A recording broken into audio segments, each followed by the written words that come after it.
네, 오늘 민수기 3장 말씀은 이제 레위인들에 대한 말씀입니다. 민수기 1장, 2장에서는 이제 이스라엘 지파에 각 지파마다 군대를 조성하고 조직하고, 그래서 그들의 위치와 그들의 어떤 숫자들을 세는 그런 말씀이었는데요. 진을 형성시키고 이제 행군 준비를 하는 어떠한 그런 내용이었습니다. 근데 오늘 3장과 그 다음에 이제 4장 이렇게 가면서 이제 레위인들은 어떻게 할 것인가. 1장, 2장에서는 레위인들을 제외하고 숫자를 세웠는데, 이제 3장에서는 레위인들의 숫자를 세는데, 레위인은 어떤 사람입니까? 레위인은 군대에 나가서 싸우는 그리고 일단 일반적인 일을 하면서 그 일들을 수행하는 그런 사람이 아니라 하나님을 전적으로 하나님의 일을 하는 사람입니다. 이들은 전쟁에 나가지 않고 그 시간에도 하나님께 봉사하고 하나님을 섬기는 그러한 사람들이 레위인으로서 하나님께 전적으로 헌신된 그런 사람들로 구별해 놨습니다. 오늘 3장 1절에 보면은 하나님께서 이제 시내산 그 회막에서 말씀하실 그때라고 이렇게 얘기하고 있습니다. 시내산에 이미 이제 하나님께서 성막을 이제 지었죠. 성막을 지은 지 약 1개월 정도가 지난 때라고 우리가 봅니다.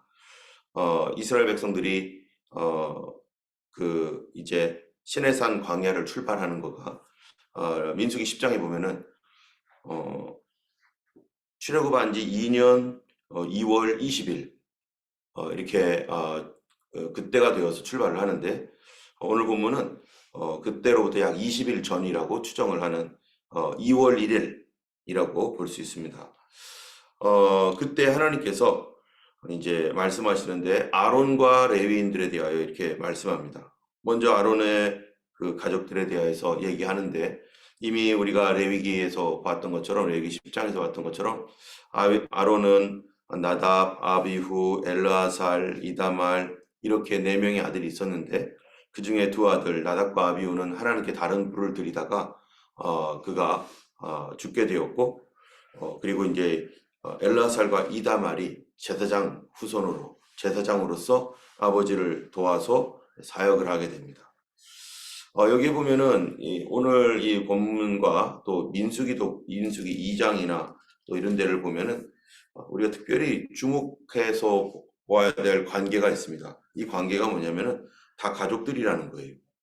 모세, 아론, 그다음에 아론의 2아들 다 어디입니까? 레위 후손들로서 그들이 서로 가족의 형과 동생 그리고 조카 이런 관계 안에서 형성이 되어 있다는 거고, 그 다음에 또 보면은 이제 5절부터 보면은 제사장을 돕는 레위 사람들이 누구인지 한번 보면은요, 여호와께서 모세에게 말씀하여 이르시되 레위 지파는 나아가 제사장 아론 앞에 서서 그에게 시종하게 하라. 레위 지파가 누구입니까? 바로 아론이 레위 지파이고, 그 레위 지파에서 제사장이 나오고, 그리고 제사장을 돕는 사람들이 있는데 다 누구예요? 그럼 이게요? 다 같은 형제, 사촌, 가족들이에요. 그래서 이런 모든 일들을 하는데 뭐라고 했냐면 아론 앞에 서서 그에게 시종하게 하라. 레위 지파는 아론을 전적으로 도와주는 그러한 그 지파로서 제사장들을 도와주는 지파인데, 이 제사장과 레위인이 서로 같은 형제 지간이라는 얘기입니다. 그래서 같은 가족들로 심우하게 되는 이러한 것이 바로 이 그 믿음의 공동체로서의 현재의 모습입니다. 또 우리가 2장에서 보면은 2장에는 뭐라고 어떻게 되어 있냐면은 이스라엘의 이스라엘이 사방으로 진을 치는데 가운데는 뭐가 있어요? 바로 회막이 있고, 그리고 이제 가운데를 회막으로 중심으로 동서남북 진을 칩니다. 동서남북 진을 치는데 먼저 동쪽에 유다, 이사갈, 스불론 이 사람들이 어떤 관계에 있습니까? 유다, 이사, 스불론 이거가 뭐냐면은 바로 레아의 후손이에요. 레아의 자녀들. 그리고 저쪽 그 이쪽 동쪽이 맨 앞에 유다, 이사, 스불론이고 서쪽에 보면 에브라임, 문하세, 베냐민이 있습니다. 여러분 에브라임과 문하세 누구죠? 누구의 아들들이죠? 야곱이 아니라 요셉. 요셉의 두 아들 같은 형제죠. 그 다음에 베냐민 누구의 아들이죠? 예, 이 라헬의 아들이 둘 다. 요셉도 라헬의 아들이고 그 다음에 베냐민도 라헬의 아들이고 근데 라헬의 아들이 인 요셉에게서 에브라임과 므낫세 그다음에 여전히 라헬의 아들인 베냐민 이 셋이 이 같은 진영을 이루고 있어요. 그래서 동쪽에는 유다, 이사가, 스불론, 서쪽에는 이 에브라임, 므낫세, 베냐민 또 르벤, 시므온, 갓 여기도 이제 세 종족씩이 묶어가지고 동서남북으로 단, 아셀, 납달리 이런 식으로 묶어가지고 있는데 다 어떠한 관계로 대부분 되어 있냐면은 한 엄마 밑에서 자란 자녀들로 그것을 종족으로 만들었다는 것입니다.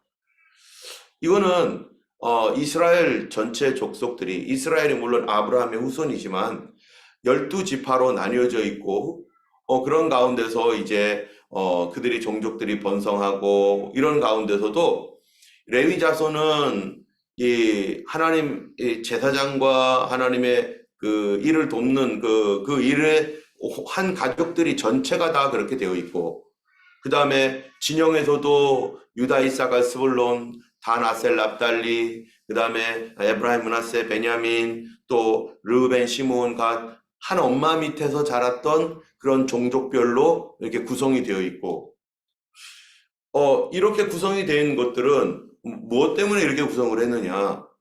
여러분, 이러한 구성이 어떠한 구성인 거예요? 서로 친밀한 구성이에요. 아무래도 형제지간에 또 가족들 간에 함께 같은 종족, 그러니까 형제들, 사촌들 이렇게 되어 있는 이런 구성들이 이 세상에서 어떤 구성보다 더 강력한 그러한 그 가족 애를 가지고서 서로 구성되어 있는 거잖아요. 그래서 이 가족들 간에서는 서로 뭐 치고받고 싸워도 가족이니까 어떻게 해요, 나중에? 아유, 형, 미안해. 아유, 동생, 내가 잘못했어. 하면서 서로 간에 이렇게 그 끈끈한 어떠한 이 혈통으로서 사랑을 가지고 있는, 우정과 사랑을 가지고 있는 그러한 것이 이제 가족입니다.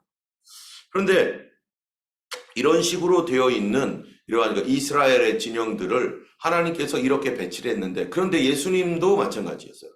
여러분 예수님의 제자들을 보면은 그 중에 형제들끼리 이렇게 있는 제자들이 있죠. 먼저 예수님을 증거하고 예수님의 오실 길을 예비했던 누구 있죠? 세례 요한. 세례 요한은 예수님과 무슨 관계입니까? 예수님과 친척 관계에 있죠. 그 다음에 베드로의 형제가 누구일까요? 베드로를 예수님께로 데려온 사람. 누구죠? 누구죠? 안드레. 베드로와 안드레. 야고보의 형제는 누구죠? 요한. 서로 형제지간이에요. 그런데 또 놀라운 것은 예수님께서 12명의 제자를 이렇게 예수님 가까이서 모시게 했는데 그 중에 3명 누굽니까? 가장 예수님을 가까이 모셨던 3명의 제자가 누구예요? 베드로와 야고보와 요한. 그러면은 야고보와 요한은 또 뭐예요? 서로 형제.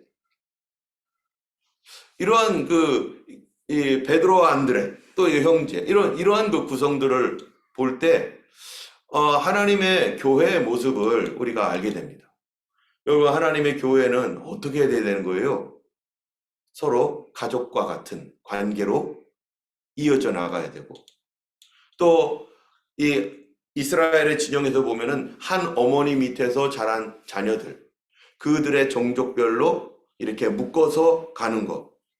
그러면은 한 어머니 밑에서 있으니까 어때요? 같은 생각, 같은 문화, 같이 밥 먹었고 이러한 어떠한 이 같은 것들을 공유하고 있는 것들이 되게 많습니다.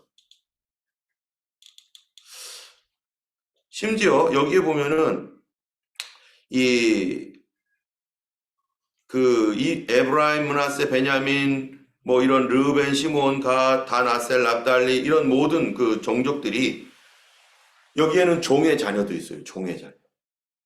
그쵸? 근데 종의 자녀도 누가 이스라엘의 자녀인 거예요. 이스라엘인 거죠. 그래서 여기에는 종의 자녀가 6명, 7명 이렇게 되어도 6명이 되어도 뭐예요? 다들 같은 아버지인 이스라엘 안으로 다 들어왔다는 거죠.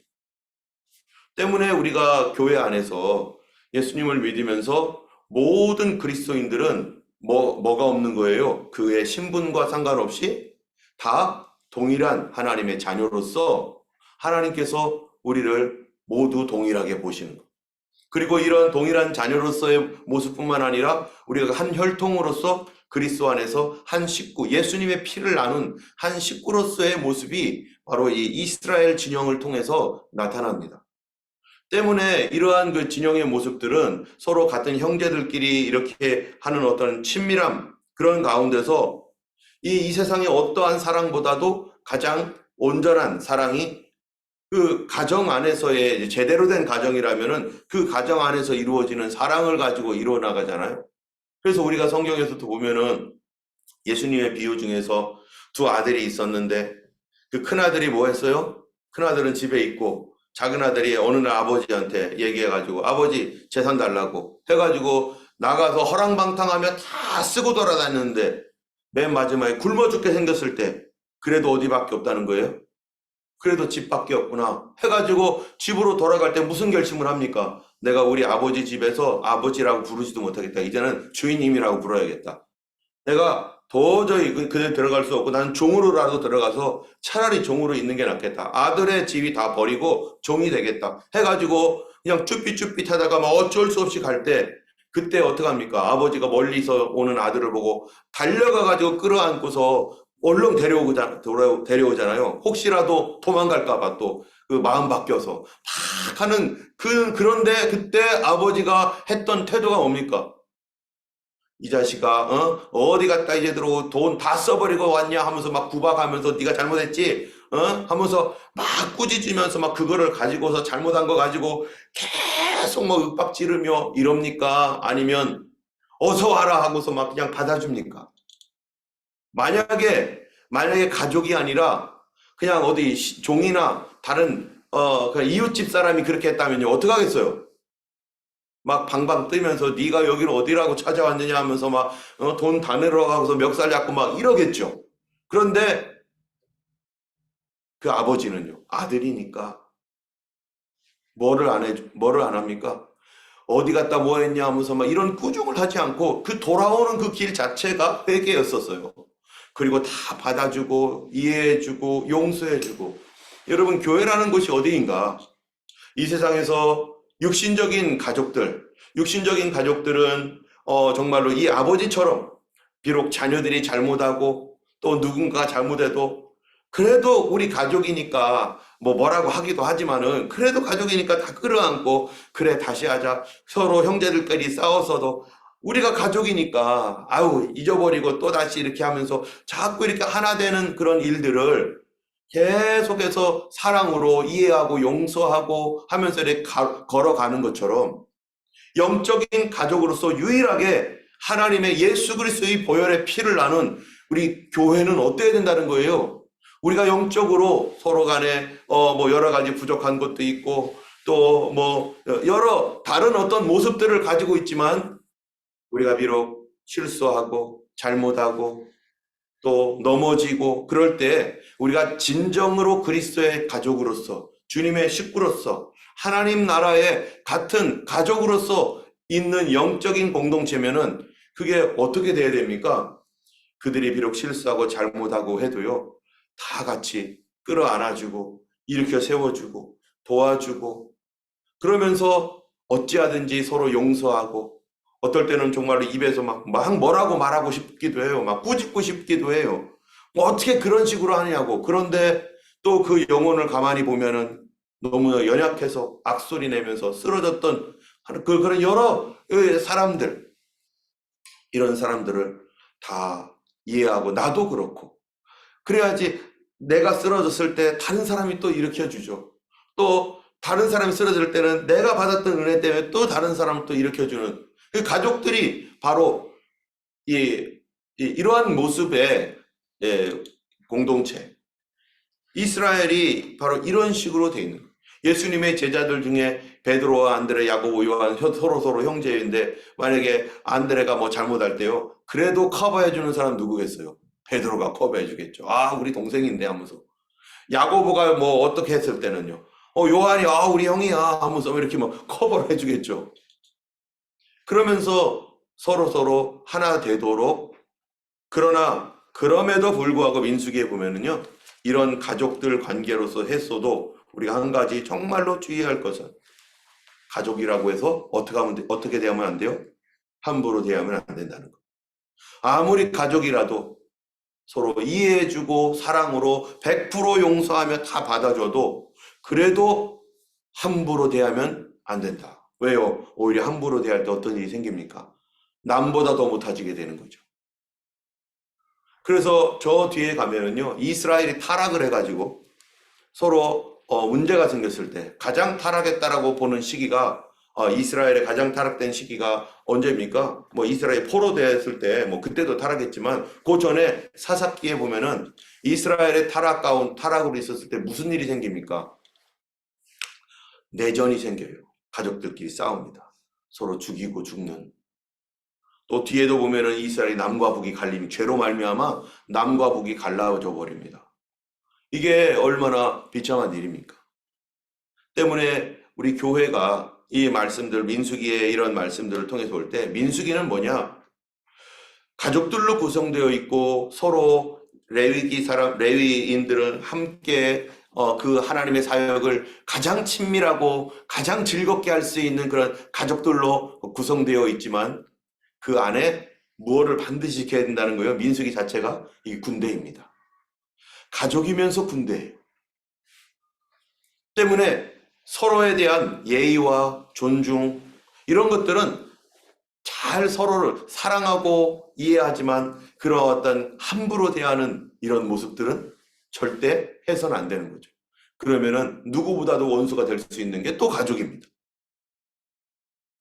오늘 말씀 안에서 우리가 같은 예수님의 피를 나눈 한 식구로서, 예수 그리스도의 보혈의 은혜를 같이 나누는 한 백성으로서 우리가 예수님의 식구이고 예수님의 가족이고, 그 안에는 뭐가 가장 중요합니까? 똑똑한 게 중요할까요? 이 사람이 저렇게 똑똑하고 이만큼 똑똑하고 이렇게 잘하고 이런 거보다도 더 중요한 게 가족들 안에서는 뭡니까? 서로 이해해주고 용서해주고 사랑해주고, 막 꾸짖거나 그런 게 아니라 서로 이렇게 세워줄 수 있는 어떤 그러한 이 사랑으로 하나가 되는 것이 더 중요한 거죠. 때문에 우리가 잘못되었던 것들에 대해서는 그거 가지고 매번마다 막 그냥 냉랭냉랭 이런 게 아니라, 그런 것들을 잊어버리고 서로 다시 이제 세워나갈 수 있도록 하는 것. 그러면서도 불구하고 또 얘기하지만 우리는 군대다라고 하는 것. 가족들을 함부로 대해서는 절대로 그러기 때문에 더욱 안 된다는 거죠. 사랑하기 때문에 더욱 함부로 대하고 함부로 그 사람의 죄에 대해서 막 나무라고 그래서도 안 되어진다는 것입니다. 우리가 제사장에서 여러분 이제 민수기 뒤에 보면은 이 레위 지파 안에서 문제가 생길 때 가족들을 함부로 대하기 때문이었었어요. 가족들에 대해서 함부로 생각했기 때문에 그런 문제가 생길 거였었어요. 여러분, 우리가 교회 안에서뿐만 아니라 우리 가정 안에서도 우리 가족이기 때문에 함부로 대했다가는 그것이 서로 간에 큰 상처가 되고 어려움으로 남습니다. 그래서 이 민수기 3장에 레위 지파는 나아가 제사장 아론 앞에 서서 그에게 시종하게 하라. 시종이 뭡니까? 옆에서 다 서빙해 주는 거죠. 가족이니까 시종을 하고, 가족이니까 그렇게 해도 좋다고 하고, 우리 동생이 저렇게 잘 되고 있어. 형인 내가 도와줘야지 뭐 이렇게 하고, 우리 형아가 그렇게 하고 있어 하면서 내가 도와줘야지 하면서 그렇게 도와주되, 정말로 함부로 대하는 일은 우리가 절대로 해서는 안 된다는 거예요. 그래서 성도는요, 두 가지의 정체성을 갖습니다. 첫 번째는 뭡니까? 우리는 그리스도의 가족이다. 우리는 한 가정에서 한 식구이다 라고 하는 정체성과, 또 하나는 우리는 그리스도의 군대이다. 이 두 가지를 가지고 마음에 품고 하나님 나라의 백성으로서의 우리의 아이덴티티, 자신의 아이덴티티를 가지면 이 모든 이 가정이면서 군대라고 하는, 신부이면서 군사라고 하는 것과 똑같죠.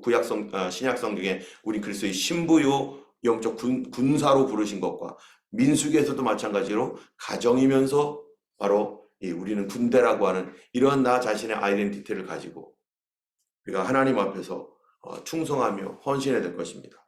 특별히 11절부터 13절까지 보면은 레위인의 존재가 누구인지, 왜 레위인들은 회막 중심에서 함께 하나님을 섬기고 있는지, 무엇 때문이라는 거예요?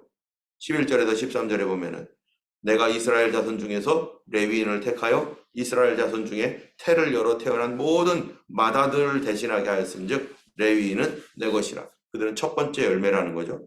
처음 태어난 자는 다 내 것임은 내가 애굽 땅에서 그 처음 태어난 자를 다 죽이던 날에, 심판하시던 날에 이스라엘의 처음 태어난 자는 사람이나 짐승을 다 거룩하게 구별하였음이니 그들은 내 것이 될 것임이라. 나는 여호와니라. 레위인들이 하나님의 성막에서 전적으로 봉사하는 것은 사실은 이스라엘 백성들의 장자들이 와서 그렇게 봉사해야 되는데, 이스라엘 모든 백성들의 장자들이 와서 그렇게 봉사하면은 다 헤어지잖아요. 다 이산가족 되듯이 헤어지니까 레위인을, 그 중에 이스라엘의 장자 첫 번째 아들을 대신해서 하나님을 섬기도록 레위인을 구별했다는 것이고, 그렇기 때문에 이 하나님을 섬기는 주의 종들, 레위인들은 누구를 대신해서 하나님께 전적으로 헌신된 사람입니까? 우리 가족들을 대신해서, 우리의 가족의 첫 번째 아들을 대신해서 그가 대신 섬기는 거예요. 그래서 그도 뭐라는 거예요? 레위인들을 볼 때 너의 첫 번째 아들이나 마찬가지야, 레위인이. 너의 장남이나 마찬가지야. 장남을 대신해서 하는 거다. 라고 하는, 그래서 레위인들은 뭐예요? 존중해줘야 돼요. 주님의 종들을 비록 그가 참으로 어떤 경우에는요, 인격적으로나 뭐 이런 것이 좀 부족할 수도 있고, 지적으로도 좀 약할 수도 있고, 레위인들 중에 그럴 거 아니겠어요? 그러나 그들을 존중해주는 이유가 뭡니까? 그들이 뭐가 지식이 있고 똑똑하고 잘생기고 뭐가 많고 해서 그런 게 아니라 우리 가족을 대신하여 하나님을 섬기는, 내가 해야 할 그거를 그들이 섬기는 그 일을 하게 있기 때문에 그들을 존중하는 것이 나를 존중해 주는 거기도 하고, 그들을 존중하는 것이 무엇보다도 하나님을 존중하는 것이 되기 때문에 그렇습니다. 이 14절부터는 레위인의 인구조사인데요. 이런 부분들은 이제 또 레위인들이 또 하나님 앞에 헌신된 사람으로서 세워지도록 하나님께서 또 그들을 또 숫자를 세워서 이제 분담하고 뭐를 할지, 어떠한 일들을 성전에서 봉사를 할지를 이렇게 쭉 설명하고 있던 부분이 바로 3장입니다. 오늘 이 말씀의 결론은 우리는 무엇인가, 우리 자신에 대한 정체성, 그것은 우리는 그리스도의 가정이고 그리스도의 가족이면서 주님의 군사다. 이러한 영적 정체성을 가지고 우리 서로에 대하여 어떻게 대해야 됩니까? 사랑으로 이해하고 다 받아주고, 그들의 잘못된 부분보다는 그들이 잘하고 있는 부분 격려하며, 잘못된 것들은 또 내가 감당할 수 있는 것은 감당해주고, 또 그들을 세워나가는 군대요 가정으로서 우리가 주님 앞에 서는 우리 교회가 되기를 원하고, 그렇게 또 성도들을 섬기는 우리 모두가 되기를 주님의 이름으로 축원합니다. 기도하겠습니다. 걸어가신